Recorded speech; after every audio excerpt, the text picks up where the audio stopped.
Merhaba 6. sınıf öğrencileri. Bugün sizinle beraber 6. bölüme ait 4. dersi çalışacağız ve problem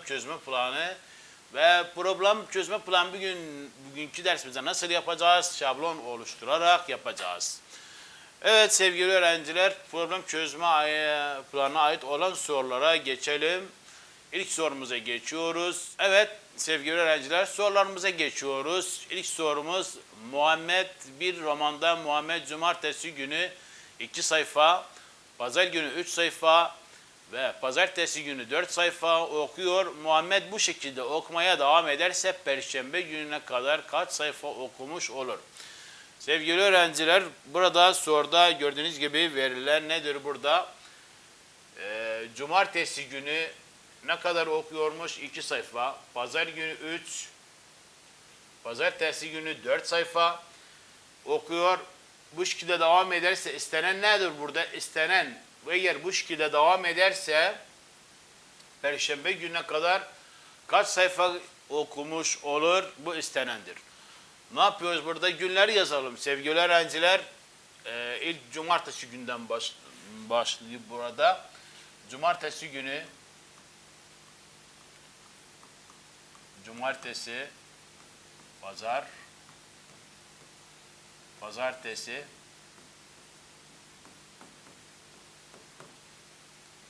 salı, çarşamba,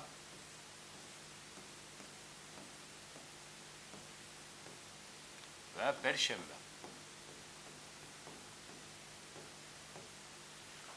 Evet, cumartesi günü ne kadar okumuştu? 2 sayfa. Soruda zaten verilipti. Pazar günü 3 sayfa. Pazartesi günü 4 sayfa. O zaman salı günü gördüğünüz gibi burada bu şekilde ardışık şekilde devam ediyor.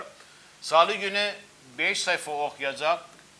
Çarşamba günü 6 sayfa okuyacak. Perşembe günü 7 sayfa okumuş olur. O zaman sevgili öğrenciler, yani sorumuzu çözerken sorunu bu şekilde çözeceğiz. Bu dediğimiz gibi birinci sorumuzdu. Günler yazacağız. İsterseniz tablo şeklinde de yapın. Ya da bu şekilde de yazın. Cumartesi 2 sayfa, pazar 3, pazartesi 4, salı 5 sayfa, çarşamba günü 6 sayfa, perşembe günü 7 sayfa okumuş olur. Yani burada ne diyeceğiz en sonunda? Perşembe günü diyeceğiz. Perşembe günü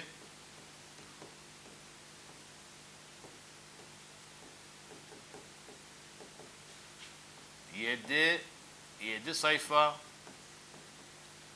okumuş olur. Evet. İkinci sorumuzda Suha 32.000 dinara 2 oyuncak aldı. Birinci oyuncağın, burada zaten fotoğraf vardır.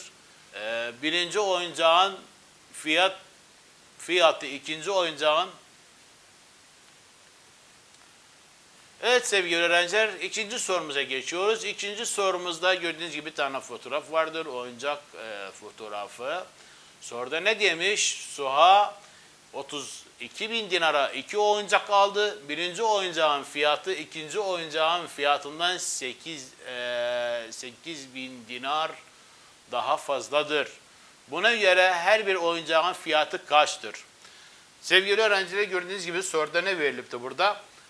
32.000 dinara alınıp kaç tane oyuncak? 2 tane oyuncak alınıptı. 32.000 dinara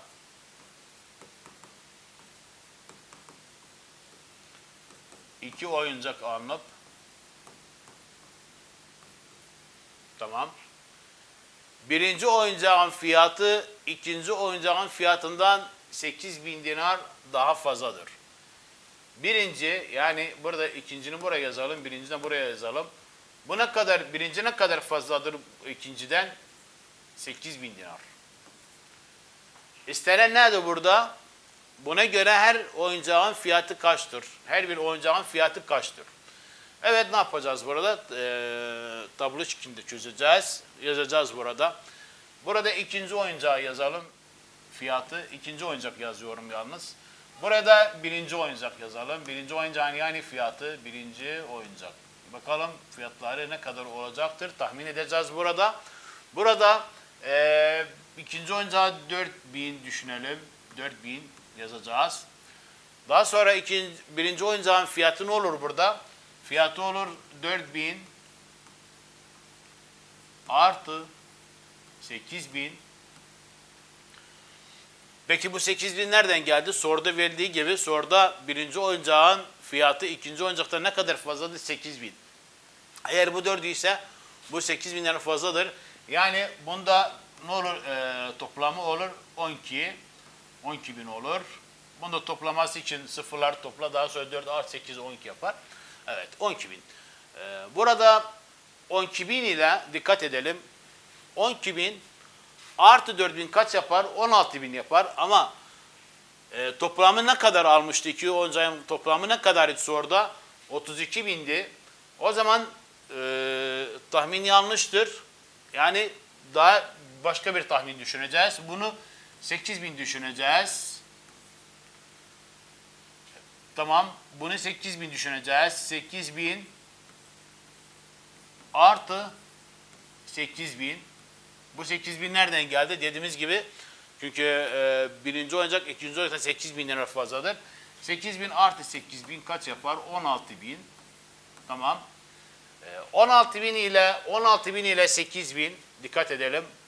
16.000 ile 8.000 ne kadar yaptı?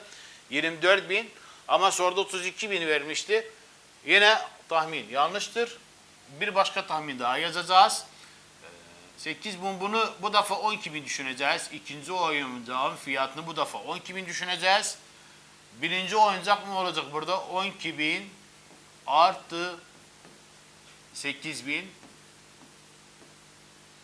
ve sonuç kaç olur burada? 12.000 artı 8.000 sıfırlar toplandığında 0, 0 ve 12 artı 8 20. Tamam. 20. 20 ile 20.000 ile 12.000'i topladığımızda 20.000 artı 12.000 topladığımızda kaç olur sonuç? Olur 32.000.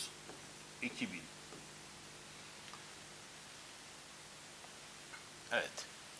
20.000 artı 12.000 ilk önce sıfırlar topla dediğimiz gibi sonra 0 artı 2 2 artı 1 3 32.000 oldu toplam. Burada tahminimiz doğrudur. Zaten 32.000 dinara iki oyuncağın fiyatını almıştır. Yani demek ki ikinci oyuncağın fiyatı ne kadardır? 12.000'dir. Birinci oyuncak ne kadardır? 20.000'lerdir.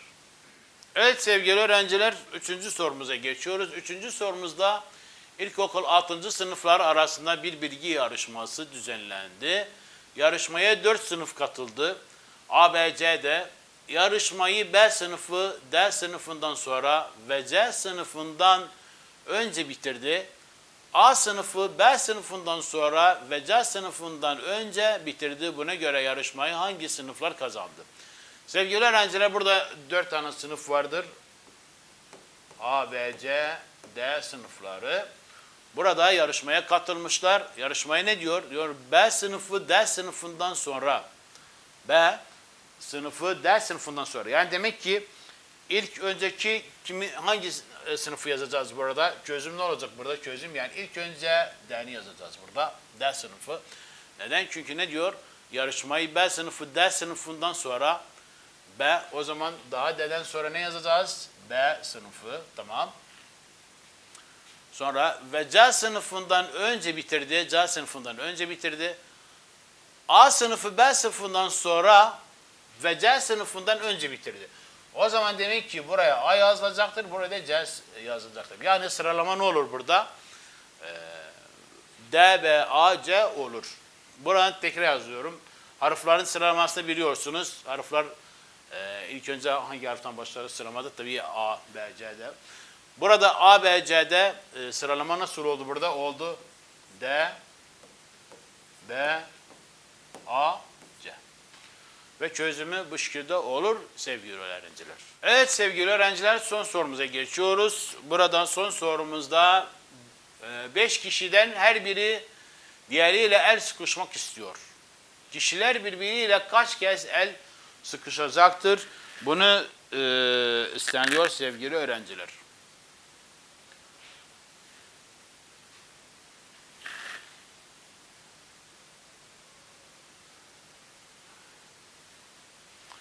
Evet sevgili öğrenciler, son sorumuza geçiyoruz. Son sorumuzda 5 kişiden her biri diğeriyle el sıkışmak istiyor. Kişiler birbiriyle kaç kez el sıkışacaktır?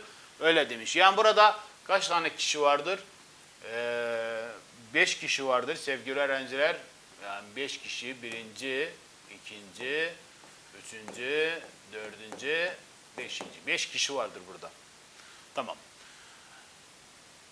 Bunlar her biriyle kaç defa el sıkışacak o isteniliyor. Ne yazacağız burada? Evet sevgili öğrenciler, çözümler burada yapacağım.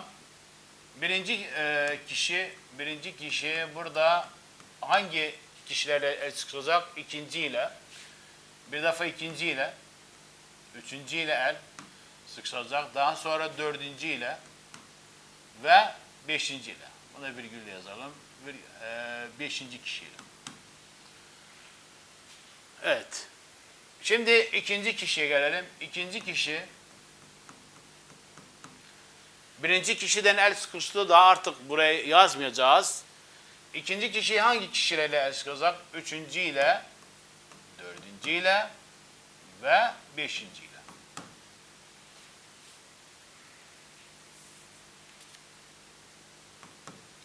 Tamam. Üçüncü kişi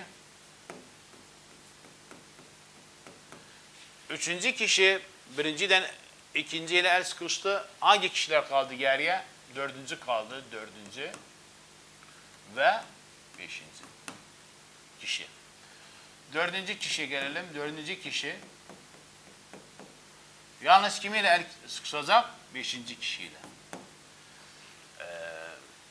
Zaten beşinci kişiyle yazmayacağız burada. Çünkü hepsinden el sıkıştı da. Evet. Şimdi bunların toplamı ne diyemiş soruda? Ne isteniyor? Kişiler birbiriyle kaç kez el sıkışacaktır? Öyle istemiş. Ne yapıyoruz burada? Burada kaç tane el sıkışmışlar? 4. Burada 3. Burada 2. Burada 1. Evet sevgili öğrenciler. Toplayacağız. Ne toplayacağız? 4 artı 3 artı 2 artı 1. Topladığımızda 4 artı 7 ve sonuç kaç, artı 2, 9 artı 1 sonuç kaç olur burada? 10 olur. Evet sevgili öğrenciler, burada 10 nedir? Soruda istenilen ne istenmişti? Birbiriyle kaç kez el sıkışacaklar? Ne diyeceğiz burada? 10 defa el sıkışacaklar diyeceğiz burada. Evet sevgili öğrenciler, bugünkü dersimizin sonuna geldik. Umarım ki bu dersler herkes fayda buldu. Bir başka derste buluşmak umuduyla. Hoşça kalın.